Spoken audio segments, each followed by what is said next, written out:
Hello दोस्तों, good evening. कैसे आप लोग? आशा है कि आप लोग बहुत अच्छे होंगे। चलिए दोस्तों, आज बात करते हैं यूजीसी नेट पेपर फर्स्ट, जिसमें आज का आपका टॉपिक रहेगा teaching aptitude and research aptitude और कम्युनिकेशन।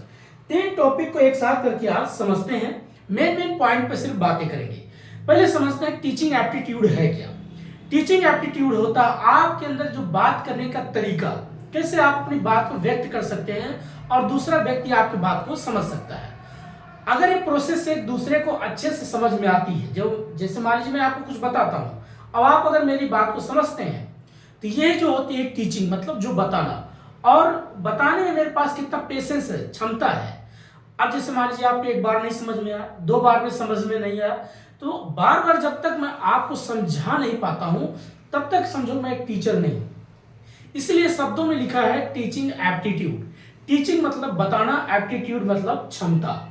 अगर आपके अंदर पेशेंस नहीं है, क्षमता नहीं है, तो आप अच्छे प्रोफेसर, अच्छे आप वक्ता, अच्छे आप एक टीचर नहीं कहलाएंगे। इसीलिए जो लोग एक अटेम्प्ट, दो अटेम्प्ट, कई अटेम्प्ट पेपर्स देते हैं, नहीं होता। अगर आप में पेशेंस है तो आप बेहतर टीचर बनोगे। ये पहला ही शब्द इसमें लिखा हुआ है, टीचिंग एप्टीट्यूड। दूसरा इसी से जुड़ा है आपका research aptitude. Research aptitude means होता है किसी भी चीज के जब तक आप खोज कर रहे हैं, आप में कितना पेशेंस है। मान लीजिए आपने पहली बार अपना कोई थीसिस बनाते हैं या अपना प्रपोजल बनाते हैं, वो रिजेक्ट हो गया, एक्सेप्ट नहीं होता है, तो क्या आप हार मान जाओगे, छोड़ के उसके आप बैठ जाओगे? नहीं। आप बार बार प्रयत्न करेंगे, बार बार उसको आप ट्राई करेंगे, तब तक करते रहेंगे जब तक आप अपने लक्ष्य, अपने गोल को प्राप्त नहीं कर लेते। इसलिए उसमें भी क्या जुड़ा है, रिसर्च एप्टीट्यूड, अर्थात जो आप भी खोज करेंगे उसमें कितनी आपकी क्षमता है, शोध क्षमता जिसको बोलते हैं। अब बात करते हैं तीसरा जो आपका होता है, कम्युनिकेशन।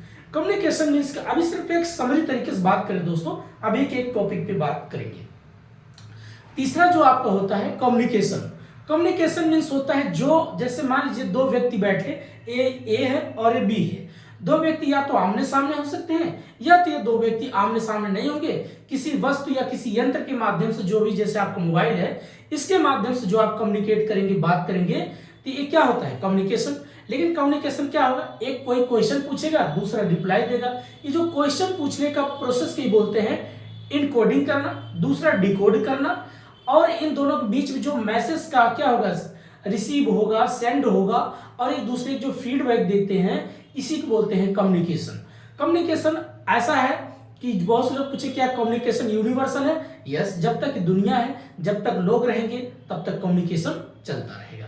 अब पहले आप बात समझते हैं, पहला कौन सा, टीचिंग एप्टीट्यूड, रिसर्च एप्टीट्यूड और कम्युनिकेशन। अब पहला टॉपिक जो आपका टीचिंग एप्टीट्यूड,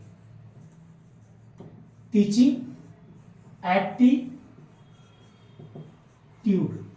लगता है इसमें इंक नहीं है, थोड़ी सी प्रॉब्लम हो रही दोस्तों। दूसरा आपका जो हम बात करेंगे, रिसर्च एप्टीट्यूड। Research aptitude. और तीसरा हमने बात किया कम्युनिकेशन।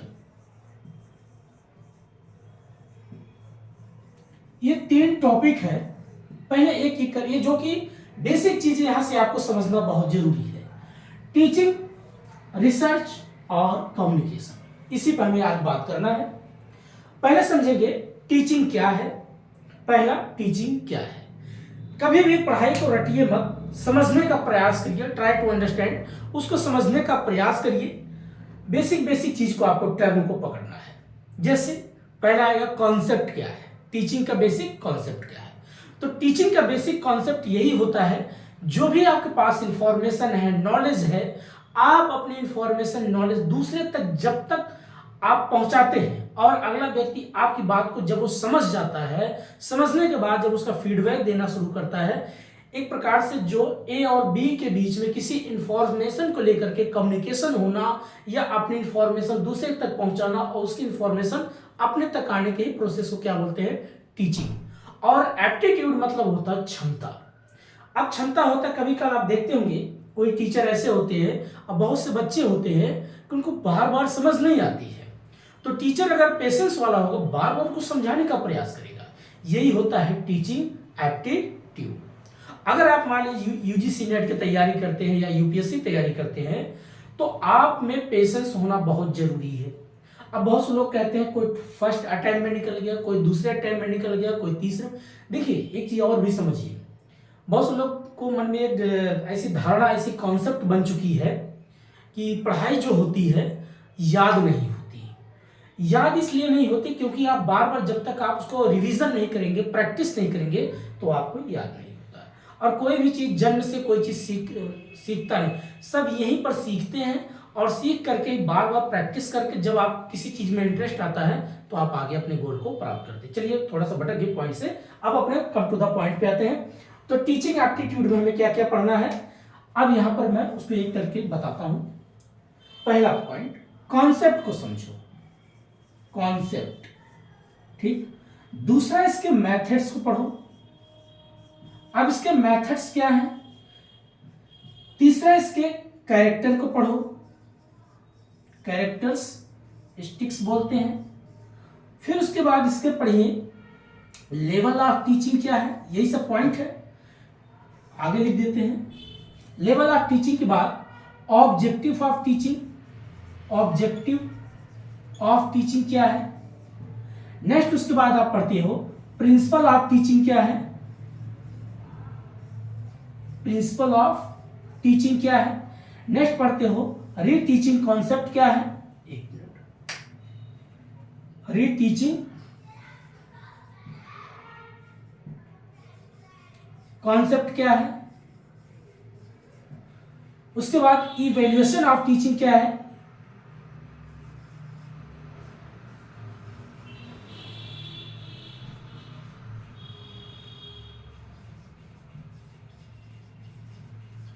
टीचिंग क्या है। ये सब आपके पॉइंट है, यही आप जाएंगे बार बार सिलेबस में, देखिए इसी पॉइंट पे हम बात करते हैं। तो कॉन्सेप्ट हमने समझा। अब दूसरा बात करते हैं इसके मेथड्स। टीचिंग के कितने मेथड है दोस्तों। टीचिंग के अगर बेसिक देखा जाए, online methods, offline method, teacher centred method और लर्नर सेंटर्ड मेथड्स। अब एक एक करके पहले समझते हैं। ऑनलाइन मेथड्स तो आज तो आप कल देख ही रहे हैं, जो आप पढ़ते हो मोबाइल के माध्यम से, लैपटॉप के माध्यम से, टीवी पे देखते हो, प्रोजेक्टर पे पढ़ते हो, ये सब क्या है, जितने ऑनलाइन चीजें हो चुकी हैं, सोशल मीडिया, सब क्या है आपका ऑनलाइन मेथड ही कहलाता है। अब ऑनलाइन मेथड्स में कुछ गवर्नमेंट ने नई चीज 2017 में, जब अरुण जेटली उस वक्त फाइनेंस मिनिस्टर थे, उन्होंने एक पॉलिसी बनाया था, स्वयं और स्वयं प्रभा। स्वयं और स्वयं प्रभा पे क्वेश्चन भी पूछता है। पहले इसमें 32 चैनल थे, बाद में इसमें 80 किया गया, कभी 36 किया गया, ये बढ़ते घटते इसमें रहते हैं। इस प्रोसेस को बोलते हैं ऑनलाइन मेथड्स। बेसिक सोर्स जो आपका स्वयं क्या है, स्वयं प्रभा क्या है। फिर इसी से जुड़ा होता मोक बोलते हैं, मैसिव ओपन ऑनलाइन कोर्स, जो आपका ऑनलाइन जितनी भी चीजें आपको मिलेंगी पढ़ने का, इसको बोलते हैं मेथड, जो आपका ऑनलाइन मेथड्स कहलाती है। दूसरा हम बात करते हैं ऑफलाइन मेथड्स। ऑफलाइन मेथड्स क्या होता है, जब टीचर और स्टूडेंट आमने सामने फेस टू फेस पढ़ाई होती होगी, उसी को बोलते हैं offline methods. Is that clear friends. ये जो पॉइंट आपकी होती मेथड्स की बात करता है, ऑनलाइन मेथड्स और ऑफलाइन मेथड्स। आपको यहीं पर क्वेश्चन पूछता है, ऑफलाइन जो पूछ सकता है क्वेश्चन, या ऑनलाइन पूछ सकता। ऑनलाइन में आपका डीपली क्वेश्चन पूछ सकता है कि जैसे क्या पूछ लेगा कि ऑनलाइन में दे देगा आपका मैसिव ओपन ऑनलाइन कोर्स, या वहां पर लिख देगा आपका स्वयं और स्वयं प्रभा।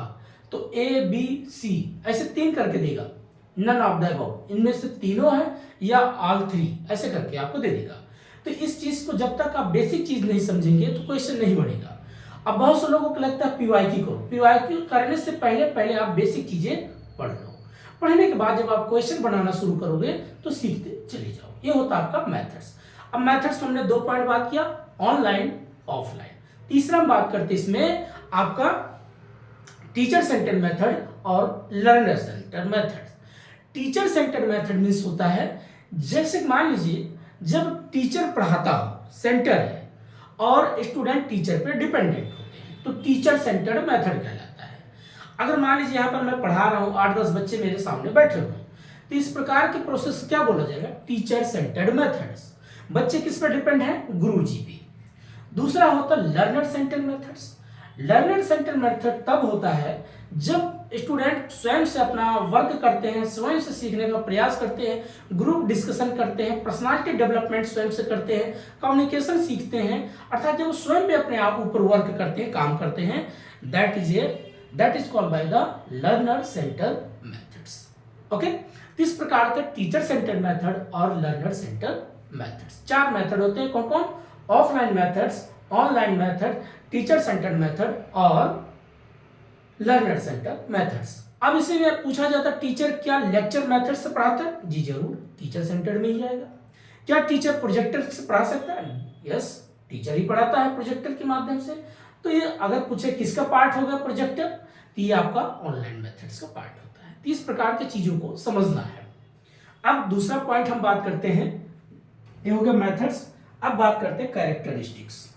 कैरेक्टरिस्टिक्स मीन्स होता है उनके चरित्र, उनके गुण, उनके विचार, उनके सोच। कैरेक्टर मीन्स होता है, जैसे बोलते हैं भाई का कैरेक्टर क्या है। जैसे आप कभी मूवीज देखते होंगे, वेब सीरीज देखते होंगे, तो उसमें अलग अलग लोगों का अपना कैरेक्टर होता है। कोई विलन है, कोई हीरो है, कोई हीरोइन है, कोई हीरोइन में कोई गुंडी बनती है। इस प्रकार की जो चीजें आप देखते होंगे, कोई भाई मन पे मत लेना, बहुत लोग आजकल भावुक होते हैं, बड़े जल्दी दिल पे ले लेते हैं। बस एग्जाम्पल के लिए समझाना पड़ता है। तो जो कैरेक्टर मीन्स होता है, जैसे एक टीचर का कैरेक्टर क्या है, एक लर्नर का कैरेक्टर क्या है, लर्नर में कितने प्रकार के कैरेक्टर होते हैं। तो हम टीचर कैरेक्टर बात करेंगे। भाई टीचर का कैरेक्टर क्या है? टीचर के पास नॉलेज होना पहले प्रॉपर होना चाहिए। टीचर बहुत बेसिकली चीजों को सरल शब्दों में पढ़ाने वाला होना चाहिए। टीचर का एक बेसिक कॉन्सेप्ट होना चाहिए। टीचर एक अनुभवी होना चाहिए, जिसको बोलते हैं वेंटर एक्टर्स होते हैं, वैसे वेंटर टीचर होना चाहिए। अनुभवी टीचर होना बहुत जरूरी है। अगर आप 10 साल 15 साल कहीं पढ़ाएंगे तो आपके पास 10 साल का जो अनुभव होता है बात करने का, कम्युनिकेट करने का, चीजों को एग्जाम्पल के माध्यम समझाने का, इसी को बोला जाता है कैरेक्टर। तो टीचर का कैरेक्टर के क्या क्या होना चाहिए? प्रॉपर नॉलेज होना। प्रॉपर नॉलेज मतलब टू द पॉइंट बात करें, एग्जाम्पल दे करके समझाने योग्य होना चाहिए। यही होता है आपका टीचर का कैरेक्टर। दूसरा होता है लर्नर कैरेक्टर। अब लर्नर का कैरेक्टर क्या है भाई? एक सीखने वाले क्या कैरेक्टर होता है? इसमें 2 पार्ट्स होते हैं। कौन कौन सा? एक होता है आपका एडोलसेंट और एक होता है आपका एडल्ट। देखिए दोस्तों, आपको लगेगा कि मैं यहाँ लिख के क्यों नहीं बता रहा हूँ। एक्चुअली क्या है, चीजों को आप बार बार लिखने से तो लिख देंगे, बट बताना ही अच्छा लगता है। लर्नर का जो होता है, एक आपका एडोलसेंट होता और एक आपका एडल्ट होता है। एडोलसेंट मीन्स अभी का तो बहुत इनोसेंट बच्चा है, अभी नहीं समझ पाता है। मान लीजिए 8 क्लास का बच्चा है या 5 क्लास का बच्चा है, उसको बोलेंगे एडोलसेंट। Is that clear? दूसरा होता है एडल्ट बच्चा। एडल्ट वो होता है जैसे 18 प्लस हो गया, तो उसमें क्या है, अब 18 प्लस हो गया मतलब वो काफी चीजों सीख सकता है, समझ सकता है, सही क्या है गलत क्या है, उसमें वो एनालिसिस कर सकता है, इंटरप्रिटेशन कर सकता है, निर्वचन कर सकता है, विश्लेषण कर सकता है। इस प्रोसेस को बोलते हैं अर्थात एडल्ट। अब एडल्ट मतलब बड़ा जो हो चुका है, काफी समाज में कुछ चीजें कंट्रीब्यूट कर सकता है लोगों को। मान लीजिए अगर वो 18 साल का बच्चा है तो कम से कम हाई स्कूल तक के बच्चों को ट्यूशन पढ़ा सकता है, तो समाज को बेहतर कर सकता है, कुछ कंट्रीब्यूट कर सकता है। ये चीज होता है। और जो एडोलसेंट है, अभी वो 8 क्लास 6 क्लास में है, अभी बच्चा सीख रहा है, अभी वो एडोलसेंट है। इस प्रकार से उसके कैरेक्टर को डिवाइड किया गया। Again I repeat, first teachers character, दूसरा लर्नर कैरेक्टर्स। तो टीचर कैरेक्टर प्रॉपर नॉलेज होना, प्रॉपर नॉलेज के साथ साथ एक्सपीरियंस होना, एक्सपीरियंस के साथ साथ कॉन्सेप्ट टू द पॉइंट बात करता रहना चाहिए। अब पता चले क्लास में कोई बच्चा गेटअप क्वेश्चन पूछता है, कोई भी क्वेश्चन पूछ सकता है, अगर आप उसको उत्तर नहीं दे पाते, उसको समझा नहीं पाते हैं, तो समझ जाइए कि आप एक प्रॉपर टीचर नहीं बन पाए हैं, अर्थात आप में पेशेंस नहीं है। या तो आप उसको बोल सकते हो ठीक है बेटा आपको नहीं समझ में आया, 2 दिन या 1 घंटा 2 घंटे वेट करो, मैं उसको आपको या मेरे कैबिन में आ जाइए, मेरे ऑफिस में आ जाइए, मैं वहां आपको बता सकता हूँ, या कल मैं आकर के आपको बताऊंगा। तो इसको लगता है कि एक टीचर के बेसिक कैरेक्टर होना चाहिए। दूसरा होता है वैसे ही लर्नर का। अब लर्नर में जो हमने बोला 2 भागों में बांटा गया, एडोलसेंट और एडल्ट। तो एडल्ट है तो बच्चा सीखता है, वो उसका सीखना, एडल्ट मतलब वो बड़ा हो चुका, 18 प्लस है तो ठीक है। और जो 18 से भी छोटा है, एडोलसेंट है, अभी वो उसके सोचने समझने की इतनी ताकत नहीं है, एनर्जी से भरपूर है, बट वो दिशा नहीं पकड़ पाता। जैसे नदी है, पहाड़ से चलती है तो बहुत उसमें वेग होता है, तो देखा जब पहाड़ों को चीरती हुई बहती चली जाती है, उसमें इतनी एनर्जी है, बट उसे ये नहीं जहां ढाल पाता वो बहता चला जाता है। ऐसे ही एडोलसेंट बच्चे होते हैं, अब इनको सही गलत पता नहीं होता, वो जिस चीज को पकड़ेंगे क्या सही है क्या गलत उसी पे वो आगे बढ़ते चले जाते हैं, तो उनके लिए एक दिशा देने की बहुत जरूरत होती है। ये हमने बात की आपका कैरेक्टर की। आइए अगला पॉइंट हम बात करते हैं दोस्तों। अगला पॉइंट हम बात करते हैं लेवल ऑफ टीचिंग क्या है। यहां से क्वेश्चन पूछता तो सब जगह से है, ऐसा बात नहीं है कि कोई ऐसा चीज नहीं पूछेगा, सब जगह से पूछेगा। लेवल मीन्स होता है, जैसे कि आप मतलब देखते होंगे लेवल, उसके स्तर 3 लेवल है, मेमोरी लेवल, अंडरस्टैंडिंग लेवल और reflective level. Memory level means होता है जब आप मान लीजिए कोई क्लास 1 से क्लास 5 तक का बच्चा है, आप उसको रटाते हैं, समझाते हैं, एक एक वर्ड से परिचित कराते हैं, अवेयर कराते हैं, that is called by the memory level concept. अब मेमोरी लेवल कॉन्सेप्ट किसने दिया, उनका नाम था हर्बर्ट। हर्बर्ट नाम के एक व्यक्ति थे, उन्होंने जो है मेमोरी लेवल कॉन्सेप्ट दिए थे। ये पूछता है। दूसरा बात करते हैं understanding concept. Understanding concept means होता है जब वो बच्चा अडल्ट है, मतलब बड़ा है, समझ सकता है, वही वाला कॉन्सेप्ट। अंडरस्टैंडिंग उसी है जिसमें सही और गलत का पता कर सकता है, that is called by the understanding level concept. अब अंडरस्टैंडिंग लेवल कॉन्सेप्ट किसने दिया, उनका नाम था मॉरिसन। मॉरिसन नाम एक व्यक्ति हैं, उन्होंने इस चीज को मतलब एक प्रकार से बेसिक कॉन्सेप्ट दिए। ठीक है।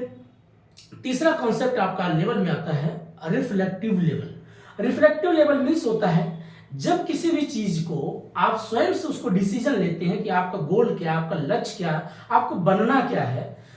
जैसे किसी को डॉक्टर बनना है तो डॉक्टर की लेवल तैयारी करेगा, किसी को इंजीनियर बनना है तो इंजीनियर लेवल तैयारी करेगा, किसी को कलेक्टर बनना है तो जो कलेक्टर मतलब डीसी बनना है, डिस्ट्रिक्ट कलेक्टर बनना है, तो उस लेवल आप उस तैयारी करता है।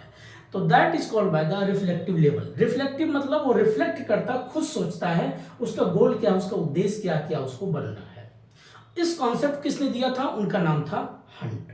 तो हमने 3 इसमें लेवल की बात किया, कौन कौन, मेमोरी लेवल, अंडरस्टैंडिंग लेवल और reflecting level. Memory level concept किसने दिया, उनका नाम था हर्बर्ट। और अंडरस्टैंडिंग लेवल कॉन्सेप्ट किसने दिया, उनका नाम था मॉरिसन। और रिफ्लेक्टिव लेवल कॉन्सेप्ट किसने दिया, उनका नाम था हंट। तो इस प्रकार से क्वेश्चन वहां से पूछ सकते हैं। अच्छा, अब ये हो गया हमारा, हमने 3 पॉइंट बात किया, कॉन्सेप्ट पहले समझ लिया, मेथड्स पढ़ लिया, कैरेक्टरिस्टिक्स पढ़ लिया, अब लेवल पढ़ लिया। अब बात करते हैं ऑब्जेक्टिव ऑफ टीचिंग क्या है। देखिए ऑब्जेक्टिव मीन्स क्या होता है, हर एक चीज का कोई कोई उद्देश्य होता है, आपका लक्ष्य होता है। जैसे किसी ने पूछा, आप किसी से कॉल करते हैं, आप बात करते हैं, तो उसका कोई कोई ऑब्जेक्ट होता है, कोई कोई मैसेज छुपा होता है। कोई व्यक्ति बिना मैसेज या बिना कोई रीजन के किसी पास कॉल मैसेज नहीं करता है, या किसी रीजन से उससे जुड़ाव नहीं रखता।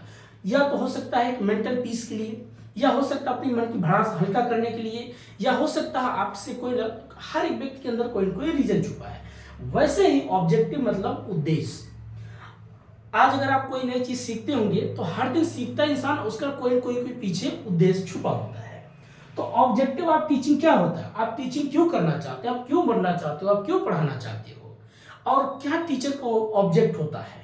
टीचर का ऑब्जेक्टिव मतलब यही होता है, आप एक बेहतर समाज बनाएंगे। एक बेहतर समाज में, बेहतर समाज बनाने मतलब जब आपके पास नॉलेज होगा, इंफॉर्मेशन होगा, आप एजुकेशन को बेहतर करेंगे, तो उसी समाज से पढ़ा लिखा व्यक्ति जब निकल करके एक समाज में कुछ काम करेगा तो कितना कंट्रीब्यूट करेगा।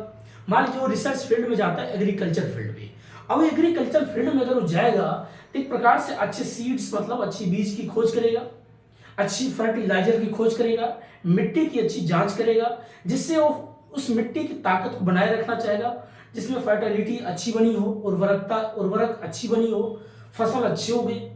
एक प्रकार से क्या कर रहा है, देश के लिए, उपभोग के लिए, भोजन पानी के लिए व्यवस्था कर रहा है।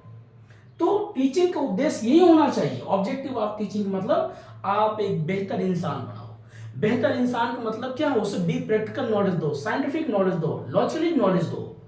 इसी को बोलते हैं ऑब्जेक्टिव ऑफ टीचिंग।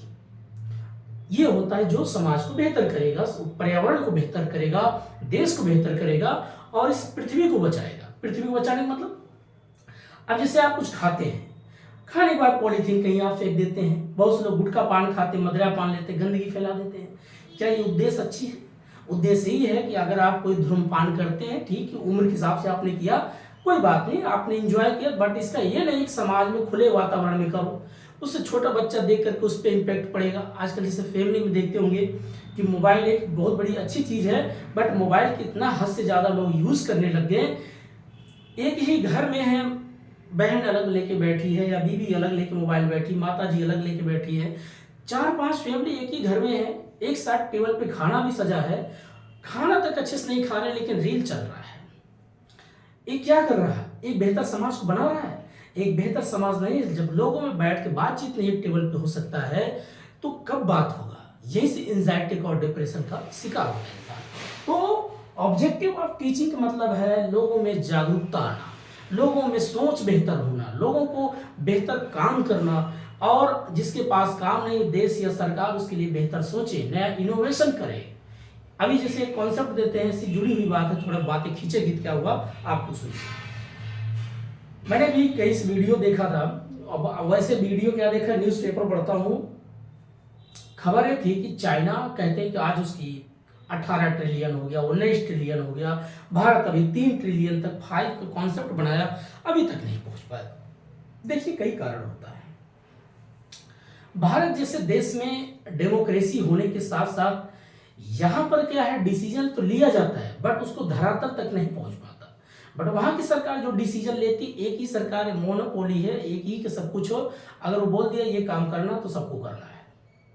वहां के लोगों के अंदर चाहे साम दाम दंड भेद से प्रक्रियाओं से काम कराया जा सकता है, लेकिन यहाँ अपने परिवार में एक दिन बोलो कि सब लोग आज उपवास करो, आज खाना नहीं खाना है, आज सब लोग खाना नहीं खाना, सिर्फ पानी पी के काम चलाओ, आज एक दिन के लिए उपवास करो, क्या कोई करेगा? आप यहाँ बोलोगे लेकिन 10 मिनट बाद जैसे बाहर निकलेंगे कुछ ना कुछ चाट पकौड़े खा के लोग चले आएंगे, क्योंकि यहाँ हर एक व्यक्ति अपनी जिम्मेदारी से भागता है।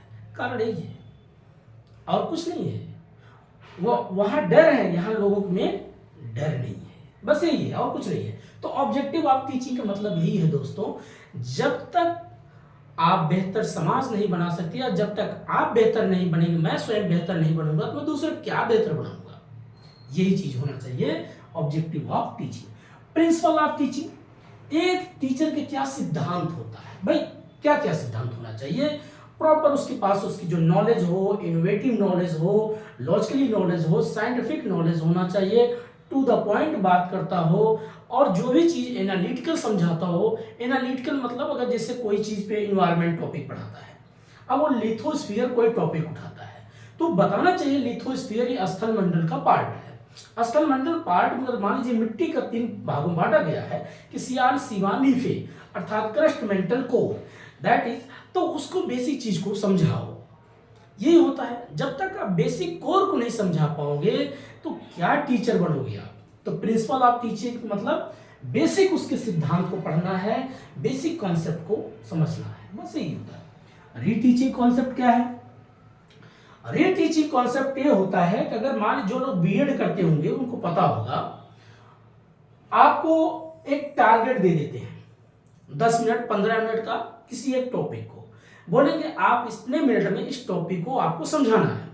तो आपको पहले क्या किया, जो टारगेट दिया गया ये टीच करना है, टीच करने के बाद उसका फिर क्या करोगे, फीडबैक आएगा, फीडबैक बाद उसका इवेल्युएशन किया जाएगा। अगर वो फीडबैक चेक किया, आपने अच्छा पढ़ाया, उसका मूल्यांकन अच्छा किया गया तो आप पास हो। अगर आपने पता चला पढ़ाए लेकिन बहुत से लोग को समझ में नहीं आया, तो फिर से जब आप उसको पढ़ाते हैं, बताते हैं कॉन्सेप्ट को, that is called by the reteaching concept, बस और कुछ नहीं है। अगला है evaluation of teaching. Evaluation of teaching means होता है किसी भी चीज का मूल्यांकन करना। आप मूल्यांकन करते होंगे, जैसे किसी भी व्यक्ति को मूल्यांकन करते हैं। अब जैसे आजकल देखते होंगे, आप यार दोस्त होंगे, जब नए दोस्त बनते हैं, आप बाहर निकलते हैं, बड़े शहरों में जाते हैं, या आप जैसे जो बच्चे पास करके गए, अभी पास हुए हैं, कोई यूजीसी नेट क्वालिफाई किया, कोई जेआरएफ क्वालिफाई किया, कोई पीएचडी क्वालिफाई किया, अब उनको मान लीजिए किसी नए कॉलेज में जाके एडमिशन लेना है, पढ़ाने के पर्पज से वो फॉर्म अप्लाई करेंगे, इंटरव्यू देंगे, उसमें पास करेंगे, वहाँ नए नए लोगों से मिलेंगे। मिलने के बाद अब वहाँ पर क्या होगा आपके साथ वहाँ पर आपको मूल्यांकन किया जाएगा। मूल्यांकन क्या किया जाएगा? पढ़ाए नहीं हो लेकिन पढ़ाने से पहले आपका मूल्यांकन किया जाता है। आपका अभी तक एकेडमिक जिसको एपी बोलते थे, एकेडमिक परफॉर्मेंस इंडेक्स, अब तो ये बताते हैं कि बंद कर दिया गया है एपीआई स्कोर। तो पढ़ाने से पहले जो आपका मूल्यांकन किया जाता है दैट इज ए, जिसको बोलते हैं बिफोर इवेल्युएशन ऑफ टीचिंग। दूसरा होता है पढ़ाने के दौरान आपका मूल्यांकन करना। आप मान लीजिए मैं क्लास में पढ़ा रहा हूँ और कोई व्यक्ति चुपके से मूल्यांकन कर रहा है कि पढ़ाते हुए वो कितना क्वेश्चन अच्छे से पूछे या कितना अच्छे से कॉन्सेप्ट को समझाए, that is called by the during teaching concept, पढ़ाने के दौरान जो मूल्यांकन चल रहा होगा। तीसरा होता है पढ़ाने के बाद, जैसे मान लीजिए मैंने पढ़ाया उसके बाद बच्चे से पूछा जाए गुरुजी का अच्छा पढ़ाए कि नहीं पढ़ाए, उसको बोला जाता आफ्टर टीचिंग इवैल्यूएशन कॉन्सेप्ट। इस प्रकार से आपका मूल्यांकन किया जाता है। और 2-4 पॉइंट है दोस्तों। ब्लॉम टेस्टोनॉमी कॉन्सेप्ट, ब्लॉम टेस्टोनॉमी,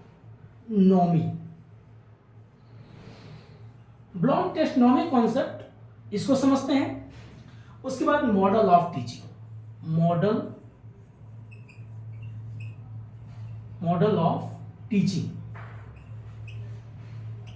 ये बस ये 2 पॉइंट कोर्स समझते हैं। ब्लॉम टेस्टोनॉमी कॉन्सेप्ट, इसमें 3H कॉन्सेप्ट है, 3H है। अब इसको समझते क्या है। 3H कॉन्सेप्ट मीन्स होता है, यहां पर गांधी जी का भी कॉन्सेप्ट दिए थे। ये कहते हैं पढ़ाई का ये मकसद नहीं है कि आप अपना ब्रेन एक्टिव कर लें, कॉग्निटिव थिंकिंग प्रोसेस आप हो चुके हैं और हैंड मतलब आपके पास कोई अच्छा रोजगार हो गया, ये कोई देश को महानता नहीं बढ़ाती है। महानता तब आती है जब आपके पास ये तो डेवलप हुआ, ये भी डेवलप हुआ, तीसरा आपका हार्ट। इसलिए 3H means head, hand, heart. सिर जिसको बोलेंगे हेड, हैंड मतलब हाथ, हार्ट मीन्स हृदय। अब तीनों प्रोसेस को क्या बोला गया समझिए। कॉग्निटिव कौन करेगा? आपका माइंड करेगा। माइंड क्या करता है? सोचता है, एनालिटिकल करता है, ये सारा प्रोसेस होता है आपका माइंड का। एक्शन मतलब जो आप काम करेंगे, वर्क करेंगे, उसके बाद अर्निंग करेंगे, पैसा कमाएंगे। लेकिन हार्ट मीन्स होता है आज के समय में, जैसे भारत जैसे देश में मान लीजिए मैंने कहीं पढ़ाने गया, कोई बच्चा बैठा है, अब हो सकता है उसको इकोनॉमिकल प्रॉब्लम हो सकता है एक प्रकार से साइकोलॉजिकल प्रॉब्लम हो, मनस्थिति उसकी ठीक नहीं है, हो सकता है किसी अफेयर से टूट गया हो, या हो सकता है उसके घर में कोई दिक्कत हो। तो अर्थात जब तक एक इमोशनल तरीके से उससे बात नहीं करेंगे, उसकी फीलिंग को नहीं समझेंगे, तो टीचिंग का भी बेसिक कॉन्सेप्ट नहीं कहलाता। इसीलिए आजकल देखते होंगे लोग 2 चीज में बहुत आगे निकल गए, कॉग्निटिव एक्शन, बट इमोशनल लोग ब्लैकमेल होते जा रहे हैं, जिससे आजकल रिश्ते अच्छे नहीं चल रहे हैं। तो इसका 3 कॉन्सेप्ट इसीलिए बोला गया है, अगर आप एक बेहतर टीचर बनते हैं तो आपके पास हार्ट होना बहुत जरूरी, इमोशनल होना बहुत जरूरी है, लोगों के फीलिंग को भी समझना बहुत जरूरी है। ये कॉन्सेप्ट दिए हैं ब्लॉम टेस्टोनॉमी कॉन्सेप्ट। अगला हम बात करते हैं model of teaching. Model of teaching में होता है, इसके 3 मॉडल बांटा गया है, पेडागोजी, एंड्रागोजी और हेटागोजी। पेडागोजी मीन्स होता है दोस्तों, पेडागोजी या गोजी, एंड्रागोजी और हेटागोजी, ये 3 कॉन्सेप्ट हैं, इसको बताते हैं।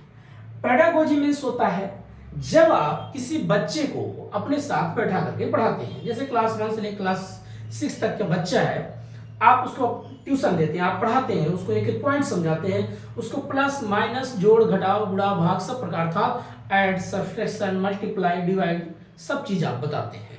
That is called by the pedagogy concept. दूसरा एंड्रागोजीज। एंड्रागोजीज मीन्स होता है अब बच्चे को थोड़ा सा सिर्फ आप गाइड करते हैं, बट उसको आप इतना टाइम नहीं देते हैं। जहां किसी बच्चे को 8 आवर आप पढ़ाते थे क्लास में, अब बच्चा पता चला आपके पास आता है, आप उससे 2 घंटे खाली टू द पॉइंट समझा देते, बेटा ये टॉपिक है, इसको अच्छे से पढ़ लो और एनालिसिस कर लो, ऐसे एग्जाम दोगे तो पास हो जाओगे, उसको बोलते हैं एंड्रागोजी। हेटागोजिस मीन्स होता अब यहाँ पर उसको गाइडेंस की भी जरूरत नहीं, बच्चा इतना बड़ा हो चुका है, एक प्रकार से रिफ्लेक्टिव लेवल कॉन्सेप्ट की बात करता है, अब वो सीख चुका है, बहुत कुछ चीजें सीख गया, अपने गोल को लेकर के बहुत पॉजिटिव है और सीखता और आगे बढ़ जाता है। इसीलिए 3 कॉन्सेप्ट मॉडल दिया गया है, पेडागोजी, एंड्रागोजी और हेटागोजी। इस प्रकार से मॉडल ऑफ टीचिंग। और लास्ट में एक बात करेंगे आपका affective of teaching. Teaching affective कब होती है? जब आपकी राइटिंग बेहतर हो, आपकी वॉइस क्वालिटी अच्छी हो, आपका प्रोनाउंसिएशन अच्छा होगा, तभी टीचिंग क्या होती है, इफेक्टिव कहलाती है। तो हमने जितना भी बात किया ये सब आपका था टीचिंग एप्टीट्यूड। ये सब पॉइंट आप जाएंगे सिलेबस में देखेंगे, सब मिलेगा, पूरा सिलेबस में है। तो इसको आप बार बार क्या करिए, रिवीजन करिए, प्रैक्टिस करिए, चीजों को सीखिए। अब दूसरा पॉइंट दोस्तों बात करते हैं आपका रिसर्च एप्टीट्यूड। बीच में मैंने क्लास नहीं डाला दोस्तों, क्या है कि बहुत से लोग बच्चे सोचते होंगे, लगता है गुरुजी अब नहीं पढ़ाएंगे, क्या पढ़ाएंगे, ऐसी बात नहीं है, अभी चलता रहता है, कोई मशीन तो है नहीं दोस्तों। थोड़ा सा चीज़ें बनती बिगड़ती हैं, कभी चीज़ें उतार चढ़ाव लाइफ में कुछ ना कुछ आते रहते, फैमिली को लेकर के, अपने से लेकर के, तो बस इसी वजह से जब भी काम करो एक चीज़ याद रखना, बेमन से कभी काम नहीं करना चाहिए। जब भी काम करो पूरा दिल से करो, ऐसा नहीं टाइम पास होना चाहिए। आप इंसान हो, जिस दिन मन ना करे पढ़ाई बिल्कुल मत करो, जब आपका मन लगे तभी पढ़ाई करो। मन मतलब ये नहीं कि जो लोग कहते हैं मन एक करता, मन तभी खुश होता है जब आपका शरीर खुश होगा, जब आपके आसपास का वातावरण अच्छा होगा, आपको एक अच्छी फीलिंग महसूस होता है, तभी आपको मन लगता है किसी चीज में। आपको खाना ना दिया जाए या आपको कोई तकलीफ दे दिया जाए या आपको कोई रोज पंच करता होगा तो आप पढ़ पाओगे? आपको माइंड सब जगह डिस्ट्रीब्यूट हो जाता है। इस प्रकार से क्या होता है, तो आप पढ़ाई नहीं कर पाते। तो मन को बहुत, मन मीन्स आपकी सोच, आपके थॉट, आपकी बॉडीज, जब तक ये पूरा कंफर्ट जोन में नहीं आएगा तो आप कुछ नहीं कर सकते। इसको बहुत आराम चाहिए, आराम देने के बाद तभी शांत रहेगा, तब काम अच्छा करोगे।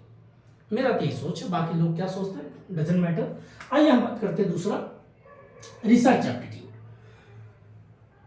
देखिए, अब रिसर्च एप्टीट्यूड मीन्स होता है किसी भी चीज, जो भी आप शोधन करेंगे, जो खोज करेंगे, आपके अंदर कितना पेशेंस है, कितना क्षमता है। अब इसमें आपको क्या क्या पॉइंट पढ़ना है पहले समझते हैं। पॉजिटिविज्म, पॉजिटिविज्म एंड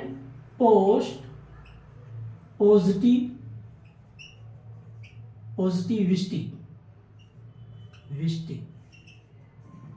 अगला हम बात करेंगे methods of research.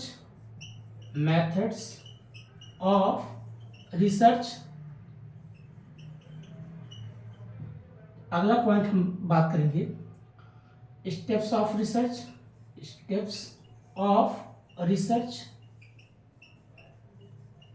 Next point हम बात करेंगे कैरेक्टर्स ऑफ रिसर्च,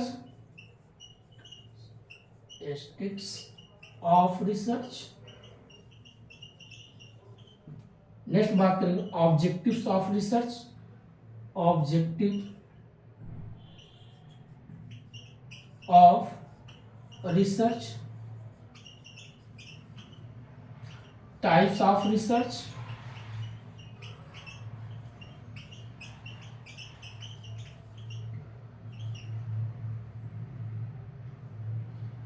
नेक्स्ट उसके बाद आपका एथिक्स ऑफ रिसर्च,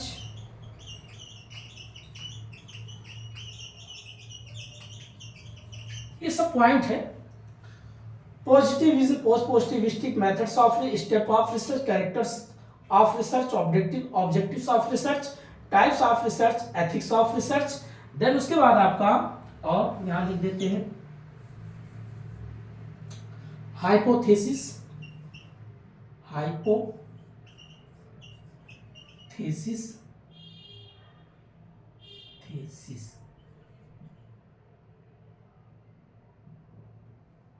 अगला बात जिसमें दो पार्ट आएगा, नल और अल्टरनेटिव।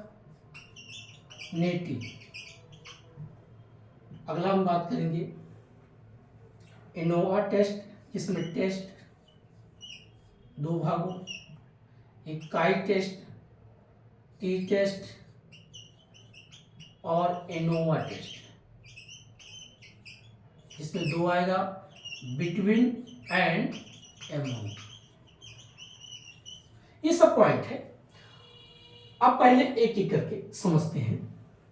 पॉजिटिविज्म एंड पॉजिटिविस्टी, ये इंग्लिश थोड़ा स्पीकिंग गलत हो गया, पॉजिटिविस्टिक। बस चलिए आप समझिए, होता है बातों को पकड़िए, समझिए। पहले समझते हैं इसका रिसर्च एप्टीट्यूड। रिसर्च मतलब किसी भी चीज की खोज करना, कोई नई चीज का आविष्कार करना। नई चीज का आविष्कार करना मतलब, अब जैसे मान लीजिए मैं पढ़ा रहा हूं, तो मैं सोचूंगा दोस्तों कुछ नया तरीके से पढ़ाया जाए, कोई कहानी के माध्यम से पढ़ाना चाहिए, और ऐसे पॉइंट से पढ़ाओ बच्चे के दिमाग में बैठ जाना चाहिए। ऐसा नहीं है कि टाइम पास करो, बच्चे का समय बर्बाद कर रहे हो, ऐसा नहीं होना चाहिए। टू द पॉइंट बात करो, बच्चों को अच्छे से समझाओ, उसके दिमाग में चीजें बैठ जाना चाहिए। इसी को बोलते हैं आपका रिसर्च करना, खोज करना। जैसे आप हमेशा खोज करते हैं, हर दिन खोज करते हैं, नया तरीका ढूंढते हैं, किस प्रकार से कौन सा मेथड यूज किया जाए। पढ़ाई में हो सकता है, कृषि फील्ड में हो सकता है, या मैन्युफैक्चरिंग फील्ड हो सकता है, सर्विस सेक्टर हो सकता है। हर एक फील्ड में रिसर्च होता है। अगर रिसर्च नहीं होगा, नया चीज का आविष्कार कैसे होगा? कभी आप लोग 1600 सेट 1200 सेट मोबाइल चलाए होंगे, आज आपके पास स्मार्टफोन आ गया, एंड्रॉयड मोबाइल आ गया। आप सोचिए कितना एडवांस टेक्नोलॉजी चीजें हो गया। इससे भी एडवांस आजकल खोज क्या हो गया, एआई हो गया, आर्टिफिशियल इंटेलिजेंस। ये सब क्या है? आपका रिसर्च का ही तो देन है। तो जब आप किसी भी चीज का पुनः खोज करते हैं, साइंटिफिक और लॉजिकली जो भी सोच करके अच्छी चीज का इनोवेशन करते हैं, और उस इनोवेशन को तब तक आप करते हैं जब तक आप अपने गोल, अपने लक्ष्य को प्राप्त नहीं कर लेते हैं। और इसी जो प्राप्त करने में जितना आपके पास पेशेंस होता है, इसी बोलते हैं एप्टीट्यूड, मतलब क्षमता। तो रिसर्च मतलब किसी चीज का पुनः खोज करना, और एप्टीट्यूड मतलब क्षमता में कितना है, इसको बोलते हैं कॉन्सेप्ट को समझना। अब पॉजिटिविज्म क्या है, पॉजिटिविस्टिक क्या है? देखिए, पॉजिटिविज्म और पोस्ट मतलब पहले, और पॉजिटिव मतलब बाद। पहले की बात क्या होती, जो इसमें 2 पॉइंट लिखा है। एक समय ऐसा था, अभी मैं अपने बता देता हूं दोस्तों, आज से 30 साल पहले की बात, लगभग मैं भी 7 साल का था। 30 साल पहले लोग क्या करते थे, बचपन में देखता था, तालाब के आसपास में, गांव का ही रहने वाला, गांव खेड़े का आदमी हूं, वहां पर देखता था जब चिड़िया घोंसला लगाती थी पेड़ों पे या सरकंडे होते थे, तो अगर वो अपनी घोंसला खोते को बहुत ऊंचा लगाती थी, इससे लोग ये कहते थे कि लगता है बारिश ज्यादा होने वाली है, बाढ़ आ सकती है। अगर वो पता चला वो जो चिड़िया है अपनी घोंसला और नीचे लगा दी, पेड़ के और टहनियों के नीचे, तो लोग कहते थे इस साल लगता है सूखा पड़ने वाला है। तो इससे क्या पता चला, हम चीजों को जो समझते थे, नेचुरल प्रोसेस को समझते थे कि इस प्रकार की चीजें होती हैं, इसका इम्पैक्ट यही पड़ेगा। तो कुछ हम नेचुरल समझते थे, कुछ उसको मान्यताओं पे भी डिपेंड कर देते थे। कभी कल भूकंप आया, लोग ये नहीं जानते थे कि भाई ये जो भूकंप आता है, जो आपका अर्थक्वेक आता है, इसके पीछे क्या रीजन है। अब इनमें थोड़ी उनको पता है कि भाई सागरी प्लेट है, स्थली प्लेट है, कि ये दोनों टेक्टोनिक क्रिया होती है, विवर्तनीय होती है, कि अपसारी हो रही कि अभिसारी होता था, डाइवर्जन हो रहा है या कन्वर्जन हो रहा, ये किसी को नहीं पता था। तो लोग क्या करते थे, कोई बोलता चलो भाई शेषनाग जी के फंड पे जो है पृथ्वी है, हो सकता है वो शेषनाग अपना फंड हिला दिए, इसी वजह से भूकंप आ गया। कोई कहता कि भाई सुअर पे उसका है, हो सकता है वो अपना थोड़ा सा थोबड़े के हिला दिए, इसके बाद पृथ्वी हिल गई।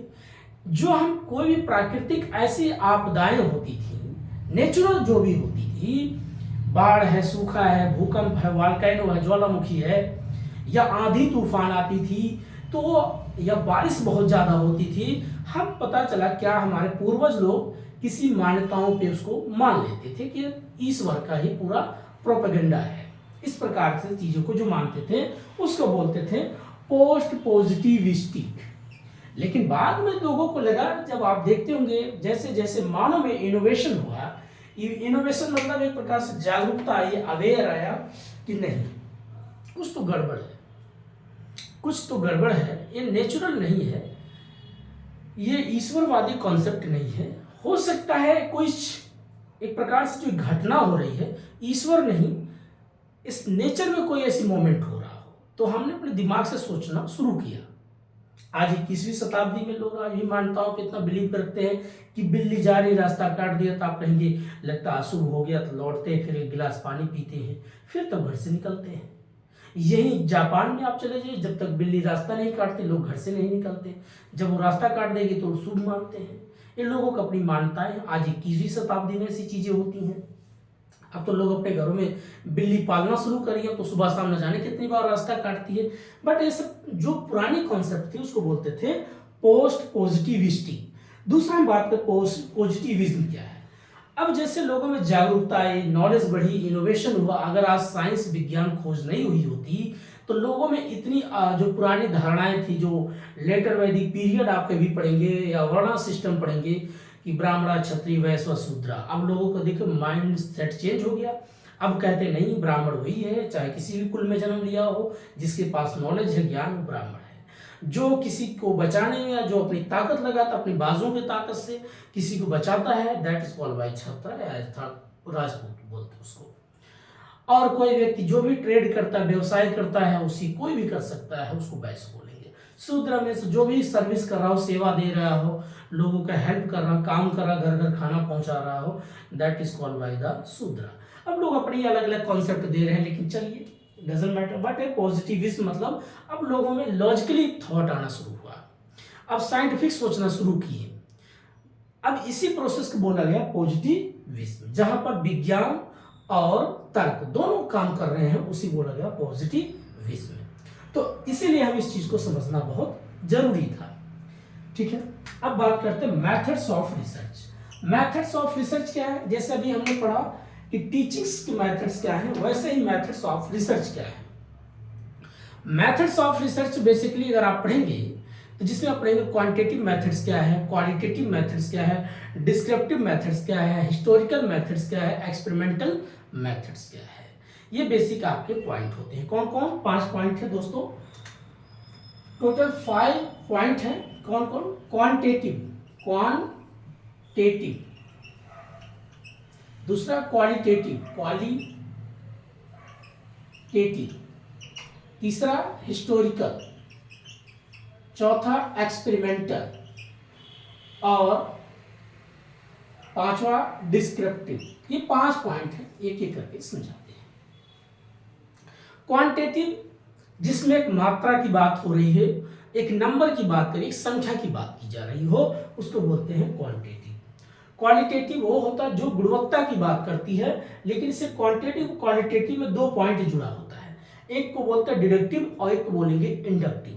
डिडक्टिव उसको बोलेंगे जिसमें जनरल टू पर्टिकुलर की कॉन्सेप्ट की बात करेगा, that is called by the quantitative. और क्वालिटेटिव जिसमें particular to general, that is called by the qualitative, गुणवत्ता।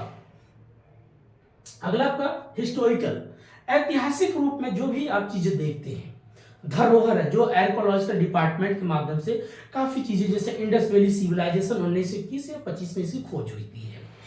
अब दयाराम साहनी उनकी खोज करते हैं। उससे पहले ब्रिटेन के 2 भाई थे, रेलवे की पटरी लगा रहे थे, वहां पर एक पत्थर मिला, ईंट मिला।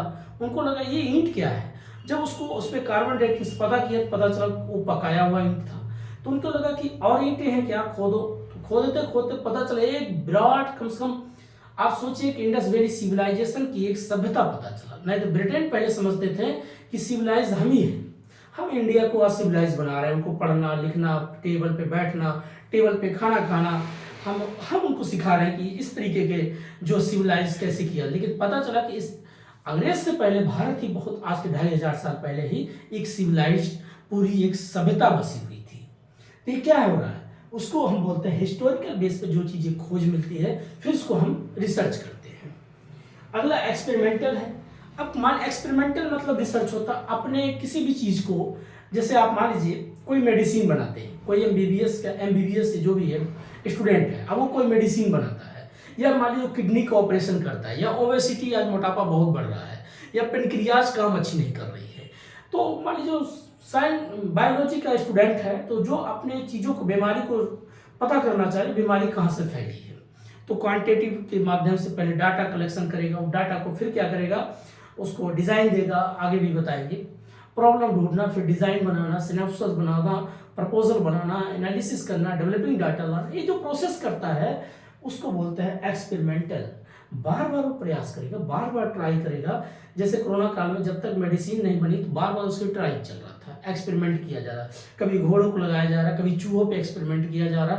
जब वो दवा कारगर हुई, बन के तैयार हुई, तभी लोगों को डोज लगाया गया। अगला हम बात करते हैं डिस्क्रिप्टिव। डिस्क्रिप्टिव मीन्स होता ऑलरेडी जो पहले से किसी ने खोज करके रख दिया है, आप उसको पढ़ करके उसमें नया चीज का खोज करते हैं, उसको बोलते हैं डिस्क्रिप्टिव, मतलब जो पहले से वर्णन किया गया है।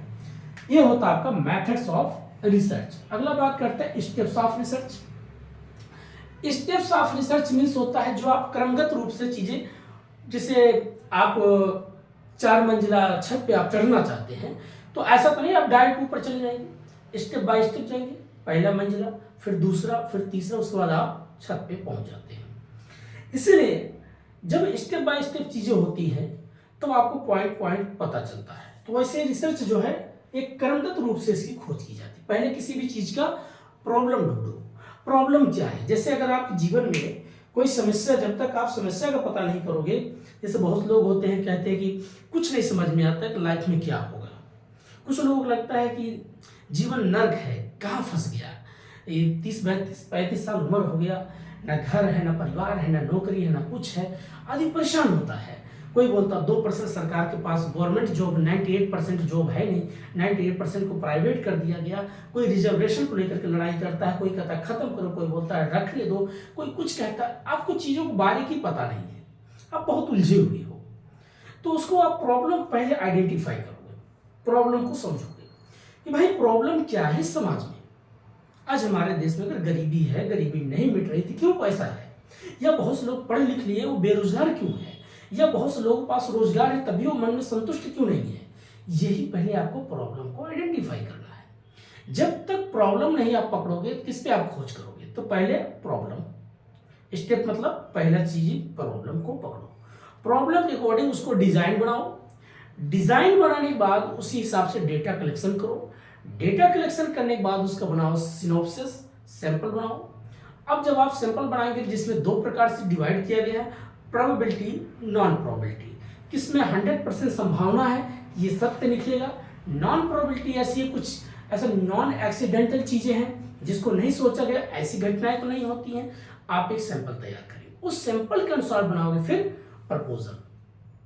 प्रपोजल में आप पॉइंट रखोगे, ऑब्जेक्ट क्या है, टॉपिक क्या है, मेथड्स क्या है, ये सारी चीज आपका प्रपोजल तैयार होगा।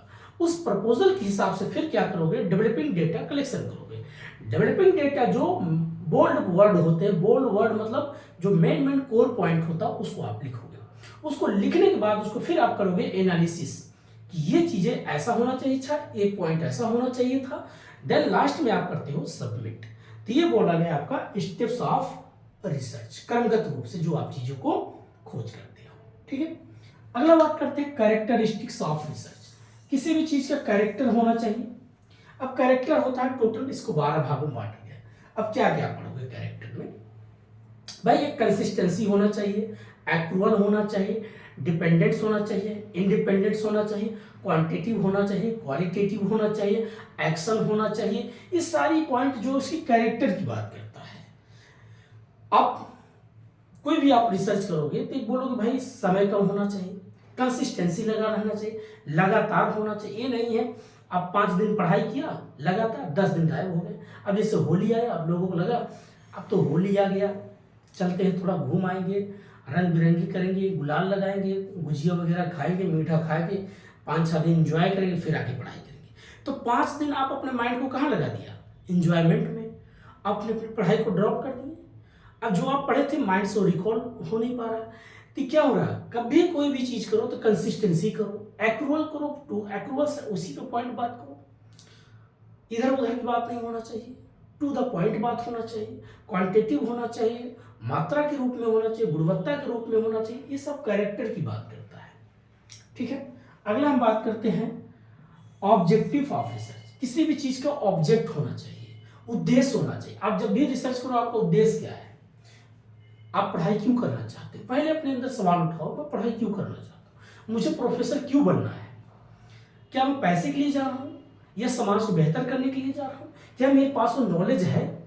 अगर आपके पास सॉरी वो नॉलेज है या उस चीज को अच्छे से डिस्ट्रीब्यूट कर सकते हैं, प्रोवाइड कर सकते हैं, लोगों तक पहुंचा सकते हैं, तो आप इस फील्ड में आइए। आप सिर्फ मत देखिए पड़ोसी का लड़का पीएचडी कर रहा है, मैं पीएचडी कर लूँ, उनका लड़का आईएएस तैयारी मैं भी करूँ। इस प्रकार से चीजें नहीं होती है। सबकी अपने अपने इंटरेस्ट होती है, सबकी अपनी अपनी रुचि होती है। अब आपको पता नहीं आपकी रुचि किस में है, आपका इंटरेस्ट किस में है। आपको इंटरेस्ट था, पता चला सिंगिंग में, अब आप काम कर रहे हैं एक्टिंग में, तो नहीं बजाएगा। पहले अपना इंटरेस्ट पहचानिए कि आपको कौन से फील्ड करने में या किस फील्ड में आपको काम करने में अच्छा लगता है। हो सकता है आपका फील्ड बहुत अच्छा मैनेजमेंट में काम अच्छा कर सकते हो सकता है आप लीडरशिप क्वालिटी बहुत अच्छा कर सकते हो सकता है आपके पास लोगों को मोटिवेट करने के लिए आप एक जिसके प्रकार से मोटिवेशन लीडर बन सकते हो, कुछ भी कर सकते हो। या हो सकता है आप एग्रीकल्चर फील्ड में अच्छा काम कर सकते हो। जब तक आप अपने गोल, अपने लक्ष्य को नहीं पहचानोगे तो कैसे करोगे? तो ये सारी पॉइंट क्या होती है, आपका ऑब्जेक्टिव की बात करते हैं। रिसर्च हम क्यों करते हैं, पहले रिसर्च समझो। हम रिसर्च किस पे करना चाहेंगे? कृषि पे करना है, इकोनॉमिक्स पे करना है, या सोशल इश्यूज है, या आपका जियोग्राफिकल है, या इन्वायरमेंट लेकर के प्रॉब्लम है, या सोसाइटी में बहुत सी प्रॉब्लम क्रिएट होती है, या सोसाइटी में जैसे पॉवर्टी है, वुमेन एम्पावरमेंट है, एम्प्लॉयमेंट है, बहुत कुछ चीज़ें होती है, सोशल इंजस्टिस है। ये सारी पॉइंट क्या है आपकी रिसर्च की ही बात कर। पहले किसी चीज़ का ऑब्जेक्ट को समझो। जैसे कोई बोलता भाई, एक मजाकिया बात करते हैं कि शादी क्यों करना चाहिए या शादी क्यों नहीं करना चाहिए, उसका उद्देश्य होना चाहिए।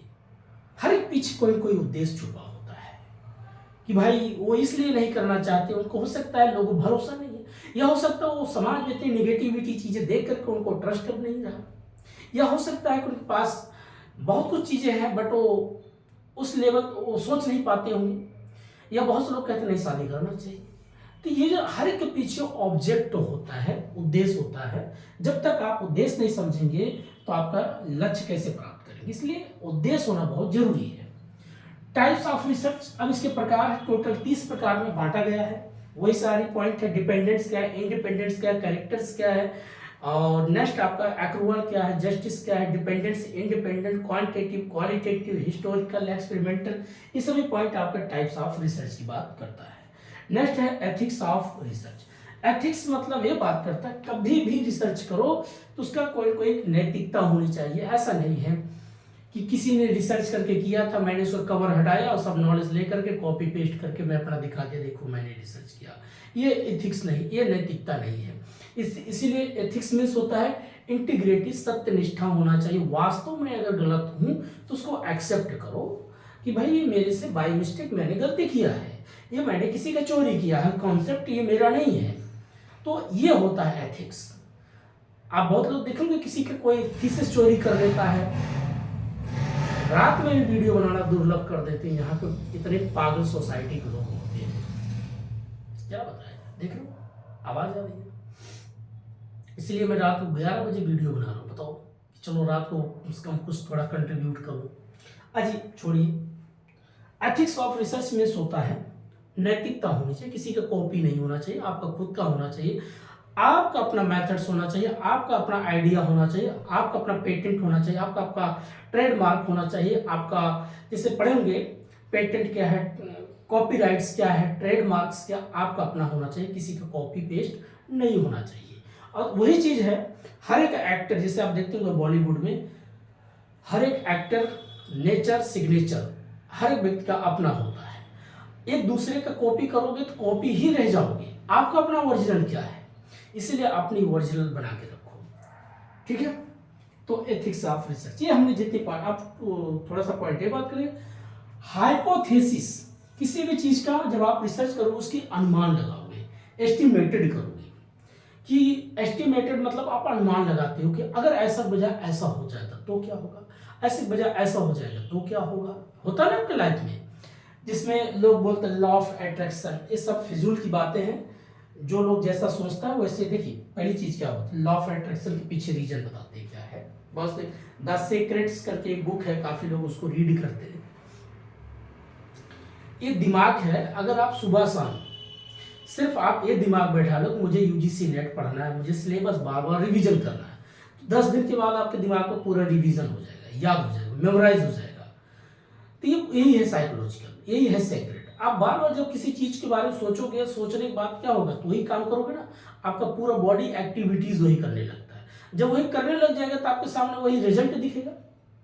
और क्या होता है, आप अगर मान लीजिए किसी रिश्ते में परेशान है, या घर की स्थिति से परेशान है, या इकोनॉमिकल प्रॉब्लम है, तो आप बार बार इकोनॉमिकल जब प्रॉब्लम ढूंढेंगे तो वही चीज़ आपके आसपास वही घटना घटती रहेगी कि नहीं होगी, होगा कि नहीं होगा। या आप मान लीजिए कोई एग्जाम में पास कर गए तो आप सोचेंगे मैंने पास कर गया तो आपको पॉजिटिव महसूस, कोई व्यक्ति फेल हो जाए बार बार सोचेंगे नहीं हो पाएगा तो उसके सामने नेगेटिव चीज़ें हुई घूमती है। यही होता है और कुछ नहीं, द सीक्रेट। और कुछ सीक्रेट मतलब जो आपके साथ घटना घटती है, जब तक वो 21 दिन या 25 दिन आप जीवन भर उसी को लेकर के ढूंढते रहते हैं तो ये आपका रहस्य बन जाता है, वही वही एक्टिविटीज़ होने लगती है आपके साथ, तो लगेगा कि ये चीज़ें हैं तो लोग बोलेंगे इस चीज़ से हट के ये चीज़ करो। अगर मैं हर रात को पढ़ा रहा हूँ, मैं अपने दिमाग में बैठा दूँ कि मुझे रोज़ काम करना है तो मैं रोज़ वही काम करूँगा, तो इसका आउटपुट तो कुछ ना कुछ तो मिलेगा। भाई 2-4 सब्सक्राइबर बढ़ेंगे, लोग देखेंगे, अपना जीवन बेहतर करेंगे, जो भी मेरे पास नॉलेज मैं कंट्रीब्यूट कर रहा हूँ लोगों को कुछ फायदा होगा। एक ही बच्चे फायदा हो जाए मेरे लिए बहुत खुशी की बात है। तो ये चीज़ें होता है आपका law of attraction, the secret. तो हाइपोथेसिस मीन्स होता है किसी चीज़ का अनुमान लगाना, एस्टिमेटेड लगाना, बादल को देख करके अनुमान लगाना कि बरसात हो सकती है। लेकिन इसमें 2 पॉइंट होती है, एक होता है नल और एक होता है अल्टरनेटिव। नल मीन्स ये कहता है या तो हो सकता है या तो नहीं होगा, या तो एक्सेप्ट होगा या तो रिजेक्ट होगा। लेकिन अल्टरनेटिव क्या करता है, ये हमेशा एक विकल्प लेकर के चलता है अल्टरनेटिव, कि ठीक है नहीं होगा तो भी ठीक, हो जाएगा तो भी ठीक। इसमें थोड़ा पॉजिटिव की बात करता है, बट ये कहता है या तो पॉजिटिव होगा या तो नेगेटिव होगा, इसके बीच वाला कोई कॉन्सेप्ट हम बात नहीं करेंगे। ऐसे टेस्ट है, टेस्ट इसमें क्या होता है, हर एक चीज का एक मैथमेटिक्स रूल होता है। जैसे 30 है, 30 से ज्यादा 30 से कम, 30 से लेस 30 से मैक्सिमम। अब इसमें क्या लेस देन क्या मैक्सिमम क्या, इसके कॉन्सेप्ट क्या होता है, काई टेस्ट क्या है, जेड टेस्ट क्या है, टी टेस्ट क्या है।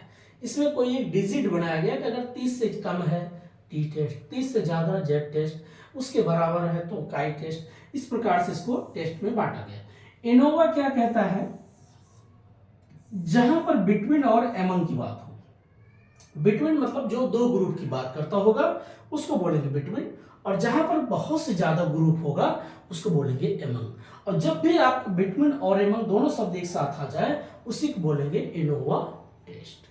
ठीक है दोस्तों, तो हमने सभी पॉइंट पे बात किया जो कि आपका था रिसर्च एप्टीट्यूड। ठीक है, इसमें पूरा स्टैटिक्स का ही पार्ट है। आगे जिनका कॉमर्स सब्जेक्ट है तो पूरा जो स्टैटिक्स पढ़ते होंगे सब कुछ पॉइंट इसमें उनको मिलेगा। तो हमने बात कर लिया कौन सा, दूसरा पॉइंट रिसर्च एप्टीट्यूड। अब तीसरा पॉइंट बात करते हैं, उसके बाद क्लास को ही वाइंड अप करेंगे, बंद करेंगे, और फिर अगले दिन लेके आएंगे लॉजिकल रीजनिंग।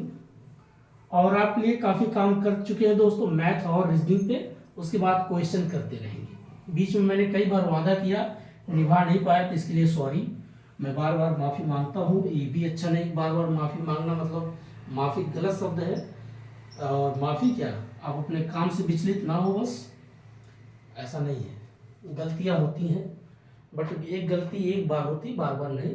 वो भाई गलती नहीं है, बेवकूफ़ी है। तो कभी कभी मैं बेवकूफ़ी काम करता हूँ, उसके लिए बार बार मैं ऐसा बोलता रहता हूँ कि आप लोग कहेंगे कि मैथ और रीजनिंग डीआई नहीं लाते, बस एक थ्योरी लेके आ जाते हैं। चलिए आइए अब इससे बात करते हैं। कम्युनिकेशन में क्या क्या चीजें पढ़ना होता है। पहले इसके कॉन्सेप्ट को समझो, दूसरा इसके टाइप्स को पढ़ो, तीसरा इसके मॉडल को पढ़ो, चौथा इसके अफेक्टिव ऑफ कम्युनिकेशन क्या है, अफेक्टिव ऑफ कम्युनिकेशन, पांचवा इसके बाद mass media communication, mass media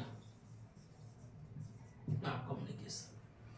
ये पॉइंट आपके हैं, कॉन्सेप्ट, टाइप्स, मॉडल, अफेक्टिव और मास मीडिया ऑफ कम्युनिकेशन। इतना पॉइंट आपको समझना है। कॉन्सेप्ट क्या है यहां पर समझते हैं। ए व्यक्ति कोई है और यहां पर कोई बी व्यक्ति है। एक मन में कोई ऐसा थॉट है, कोई एक सोच है, कोई एक विचार है, कोई एक प्रश्न है। ये जो प्रश्न है इसको क्या करता है, क्या वो इनकोड करना, इनकोड करता है। अपने मन में कोई सा सवाल सोच लिया, विचार सोच लिया, और अपने दोस्त के पास वो मैसेज करके उसको सेंड करता है, भेजता है।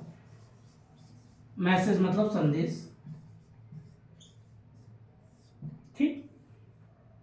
अब इनके दोस्त जो थे उस मैसेज को पढ़ते हैं, डबल टिक होता है, उसको डिकोड करते हैं। जब वो डिकोड करने के बाद उसको फिर वो फीडबैक देते हैं। फीडबैक मतलब इसकी रिप्लाई करते हैं। जब इसके रिप्लाई करते हैं, फीडबैक देते हैं, इसी प्रोसेस को क्या बोलते हैं? कम्युनिकेशन। भाई अगर मान लीजिए मेरे मन में कोई सवाल है और मेरा कोई विद्यार्थी है, प्यारा विद्यार्थी है, मान लीजिए पढ़ रहा है, और यह विद्यार्थी हो सकता है मुझसे क्वेश्चन पूछ सकता है, सर मुझे ये चीज़ बता दीजिए, और मैं बोलूँगा ठीक है नहीं। अब उसके मन में कोई क्वेश्चन था, उससे पूछा, तो जो क्वेश्चन है वो करता है इनकोड, और जैसे वो मैसेज सेंड किया मेरे पास आता है, मैं उसको पढ़ता हूँ, अर्थात उसको करता हूँ डिकोड। डिकोड करने के बाद में उसका देता हूँ रिप्लाई अर्थात फीडबैक। इसी प्रोसेस को क्या बोला जाता है? कम्युनिकेशन। क्या बोला जाएगा? कम्युनिकेशन। ठीक है दोस्तों, इसी बोला जाएगा संचार, अर्थात संचार, कम्युनिकेशन करना, एक दूसरे का वार्तालाप शुरू हो गया। अब एक पूछा जाता है इसके टाइप्स कितने हैं, तो दोस्तों इसके टाइप्स अगर देखें बहुत टाइप्स हैं। अब एक ही करके समझ लेते हैं। एक फर्स्ट आपका होता है फॉर्मल कम्युनिकेशन, फॉर्मल। दूसरा informal, vertical, horizontal, gentle, circular, ये सब पॉइंट है। Verbal, non verbal, direct, indirect, ये सब क्या है? टाइप्स ऑफ कम्युनिकेशन की हमने बात कर रहे हैं। अब एक एक करके समझाते हैं। पहला होता फॉर्मल। फॉर्मल मीन्स वो होता है जिसमें कोई रूल है, कोई नियम है, जिसके अकॉर्डिंग हम बात करते हैं। अब जैसे मान लीजिए किसी संस्था, किसी कॉलेज में आप जाते हैं, जब एक रूल के अकॉर्डिंग आप बात करते हैं, चीजों को समझते हैं, समझाते हैं, बताते हैं, तो उसको बोला जाएगा फॉर्मल कम्युनिकेशन। इनफॉर्मल, जिसमें कोई रूल नहीं, कोई नियम नहीं, आप अपने घर, अपने परिवार, अपने बीवी बच्चों के साथ बैठ के जो बात करते हैं, उसको बोला है informal communication. Vertical communication, vertical means जो एक हायरार्किकल, ऊपर से नीचे, ऐसा top to bottom, bottom to top. एक ऊपर से मान लीजिए एमडी साहब से लेकर के एक चपरासी तक की बात है, मैनेजर डायरेक्टर से लेकर चपरासी तक की, और चपरासी से बातें एमडी तक जाता हो, उसी को बोलते हैं वर्टिकल कम्युनिकेशन। हॉरिजॉन्टल कम्युनिकेशन, जो एक ही लाइन पे सभी लोग बैठे, प्रोफेसर प्रोफेसर से बात कर रहा है, टीचर टीचर से बात कर रहा है, स्टूडेंट स्टूडेंट से बात कर रहा है, उसी को बोलते हैं हॉरिजॉन्टल कम्युनिकेशन। अगला बात करते हैं सर्कुलर कम्युनिकेशन।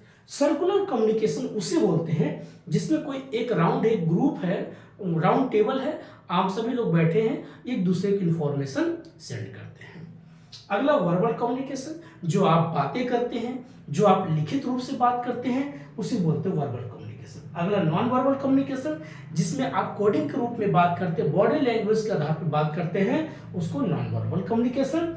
डायरेक्ट कम्युनिकेशन, जब आमने सामने दो व्यक्ति बैठे हैं, फेस टू फेस बात कर रहे हो, डायरेक्ट कम्युनिकेशन। इनडायरेक्ट कम्युनिकेशन में ही 2 पॉइंट याद रखना, इसको बता देते हैं। इनडायरेक्ट कम्युनिकेशन में आमने सामने दो लोग नहीं होते, बाकी वो अपने अपने घर पे होते, मगर वो मोबाइल के माध्यम से बात करते हैं, किसी इंस्ट्रूमेंट के माध्यम से बात करते हैं, जिसमें आपका होता है एक सिंक्रोनस और एक होता असिंक्रोनस। सिंक्रोनस, ये 2 पॉइंट याद रखना, ये बार बार पूछता है। सिंक्रोनस मीन्स होता है जैसे आपने ऑनलाइन, आपका कोई फ्रेंड्स है, आपके दोस्त हैं, ऑनलाइन है, आप फटाक से मैसेज करते हो, रिप्लाई आता है, जब दोनों ऑनलाइन होते हैं और इनडायरेक्ट बात हो रही है, सामने नहीं हो, किसी यंत्र के माध्यम से, मोबाइल के माध्यम से, उसको बोला जाएगा सिंक्रोनस कम्युनिकेशन। असिंक्रोनस, जब पता चला आपने मैसेज किया, आपका दोस्त 2 दिन के बाद उसका रिप्लाई देता है, फीडबैक देता है, उसको असिंक्रोनस कम्युनिकेशन कहते हैं। अब बात करते हैं अगला model of communication. Model of communication basically इसको 3 भागों में बांटा गया है: linear communication, transitional communication, interactive communication. Linear communication उसे बोलते हैं जो स्वयं से बात कर रहा हो, अकेले में बात कर रहा हो, अपने आप से बात कर रहा होगा, उसी बोलते हैं लीनियर कम्युनिकेशन। जैसे आप न्यूज़पेपर पढ़ते हैं, कोई ऐसी इश्यूज देखते हैं, कोई ऐसा इवेंट आप देखते हैं, कोई घटना पढ़ते हैं, कोई मुद्दा पढ़ते हैं, आप खुद से उसको डिबेट करते हैं, उसी को बोला जाता है लीनियर कम्युनिकेशन। दूसरा इसी में हम बात करेंगे ट्रांजेक्शनल कम्युनिकेशन। ट्रांजेक्शनल, दो लोग बैठे हैं, आपस में बात कर रहे हैं, सामने बैठ के हैं, फेस टू फेस है, अपने जीवन, अपने उद्देश्य, अपने गोल पे बात कर रहे हैं, एक दूसरे को फेस टू फेस बात कर रहे हैं। और तीसरा इसी में आपका इंटरएक्टिव कम्युनिकेशन। इंटरएक्टिव कम्युनिकेशन वो होता है जैसे आपने संदेश दे दिया, पहुंचा दिया या मैसेज कर दिया, बाद में उसका रिप्लाई आता, फीडबैक आता है। जैसे आपने कोई वीडियो बनाया, ब्लॉग बनाया, तब उसका फीडबैक, उसको इंटरएक्टिव कम्युनिकेशन। अब बात करते हैं affective of communication. Affective of communication उसको बोलते हैं अफेक्टिव, जब आप अपनी बात को किसी तक पहुंचाने में सक्षम होते हैं। सक्षम मीन्स क्या होता है दोस्तों, जैसे लिखित करके बातें, या आप ओरल तरीके से बात करते हैं। बहुत से लोग होते किसी बात डायलॉग सुन के अच्छा लगता है, बार बार सुनने का मन करता, तो आपको क्या करता है, इफेक्ट करता है बातें। या लिखित है, बड़ी अच्छी राइटिंग है, आपको इफेक्ट करता है, तो उसको बोलते हैं affective of communication. Mass media communication, जिसमें एक लार्ज लेवल भीड़ है, जैसे आप सोशल मीडिया हो गया, एडिटोरियम हो गया, रेडियो हो गया, टेलीविजन हो गया, न्यूज़पेपर हो गया, ये सब आपके मास मीडिया के बेसिक कॉन्सेप्ट बात करते हैं। और एक टॉपिक और इसमें छुपा है जिसका हम बात करते हैं barrier of communication. Barrier of communication, COM लिख दिया, समझ आइए। बैरियर, इसके बेसिक 5 पॉइंट इसमें हम बात करते हैं। कौन कौन? एक होता है आपका फिजिकल बैरियर, दूसरा होता है साइकोलॉजिकल बैरियर, तीसरा आपका होता है लिंग्विस्टिक बैरियर, चौथा होता है आपका ऑर्गेनाइजेशन बैरियर, पांचवा आपका होता है कल्चरल बैरियर। एक एक करके आप समझते हैं। फिजिकल बैरियर उसे बोलते हैं जो भौतिक रूप से बाधा उत्पन्न होती हो। सपोज करिए मैं वीडियो बना रहा था, या क्लास ले रहा हूँ, या प्रोजेक्टर लगा है, अचानक से टूट के गिर गया, हवा चली। या हो सकता है मैं किसी से बात कर रहा हूँ, नेटवर्क अच्छा नहीं कनेक्टिविटी कर रहा हो। या हो सकता है मैं रास्ते से जा रहा था, मैं अपने 4 व्हीलर, अपने बाइक से, अर्थात पता गाड़ी खराब हो गई, या रास्ते का पुल टूट गया, या ब्रिज टूट गया, तो मैं इस पार रह गया, बीच से पुल टूट गया, एक प्रकार से बैरियर क्रिएट हो गया। That is called by the physical barrier. Next topic हम अगला से बात करते हैं साइकोलॉजिकल बैरियर। साइकोलॉजिकल बैरियर उसे बोलते हैं जब हम किसी के प्रति अपने मन में विचार बना लेते हैं, थॉट डेवलप कर लेते हैं, कि अपने मन में सोच लेते हैं कि भाई ये व्यक्ति ही ठीक नहीं है, ये ऐसा ही बोलता है, झूठ बोलता है, ये फरेब आदमी, मैं I can not believe this, मैं इस पर भरोसा नहीं कर सकते, व्यक्ति ठीक नहीं है। तो जो अपने मन में ऐसे विचार बना लेते हैं उसको बोलते हैं साइकोलॉजिकल बैरियर। तीसरा हम बात करते हैं लिंग्विस्टिक बैरियर। लिंग्विस्टिक बैरियर उससे बोलते हैं जो भाषा को लेकर के बाधा होती है। मैं मान लीजिए हिंदी में बात कर रहा हूँ, कोई कन्नड़ में बात कर रहा है, ना मुझे कन्नड़ आता ना उसको हिंदी आता है, that is called by the linguistic barrier. Next topic हम बात करते हैं आपका ऑर्गेनाइजेशन बैरियर। ऑर्गेनाइजेशन बैरियर उसे बोलते हैं जिसमें कोई रूल है, कोई नियम है। बहुत सी ऐसी संगठन होती हैं, मान लीजिए देश के आपको प्रधानमंत्री से मुलाकात करना, तो बहुत से रूल है, बहुत से प्रोसेस है ऐसी संगठन में, तो आपको PMO ऑफिस तक जाते जाते बहुत समय लग जाएगा, आप नहीं पहुंच पाते, तो उसी को बोलते हैं ऑर्गेनाइजेशन बैरियर। उसके बाद लास्ट आर्ट एंड कल्चर, अर्थात कल्चरल बैरियर क्या है। कल्चर बैरियर मीन्स वो होता है जिसमें अगर एक दूसरे के संस्कृति, एक दूसरे पहनावा, एक दूसरे वेशभूषा नहीं समझ पाएंगे तो आपके लिए बैरियर ही क्रिएट करेगा। तो ये मैंने दोस्तों एक समरी तरीके से पॉइंट पे बात किया। टीचिंग, रिसर्च, कम्युनिकेशन, बस आज इतना ही था। और आपको कहीं से वीडियो बेहतर मिलती है, आप पढ़ाई करिए, आगे बढ़िए। जो मेरा होगा मैं लेट लपेट लाता रहूँगा, वीडियो डालता रहूँगा। और अगर हेल्प आपको हो पाती है तो मैं बहुत बहुत धन्यवाद आप लोग का ही बोलूँगा कि चलो मेरा पढ़ाई अगर किसी काम आएगा मैं बहुत खुश हो जाऊँगा। और क्या है मेरे पास, यही जो है यही मैं दे सकता हूँ दोस्तों। और यहाँ में कोई कोर्स बेचता नहीं और ना यहाँ मेरा चलता है, मैं अपने में जो मुझे अच्छा लगता है वही मैं करता हूँ। ठीक है दोस्तों, आज इतना ही है, तब तक के लिए नमस्कार, धन्यवाद, थैंक यू वेरी मच। पढ़ाई करते रहिए और ज़रूर सफलता मिलती है। मस्त रहिए, खुश रहिए। Thank you very much.